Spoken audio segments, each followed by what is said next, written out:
Greetings class, I hope you guys are doing well. Today I want to go over how to write a comparison contrast thesis, and some of the samples that I used earlier were apples and oranges. So there's 3 different ways to write a comparison contrast thesis. So I'm going to go over the different ways, then I'm going to go over some varieties on how to write the thesis for our paper.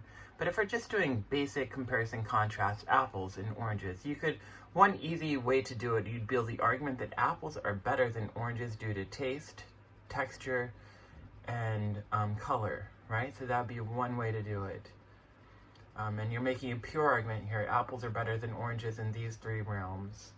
The second way to do it, you would say apples have, this is a more neutral stance, but you might say apples have more variety of colors. Apples have better color, but oranges have better taste and texture. So this one's splitting it down the middle, saying apples have better this, but oranges have better this. And the last way to do this type of comparison contrast, this is a very neutral thesis statement. So I could say that both apples and oranges have great color, taste, and texture. Or I could say they both have bad taste, color, and texture. But this is a more neutral stance. Generally, when you write a comparison contrast, you're building your argument, so you're going to do one of these 2 in most cases.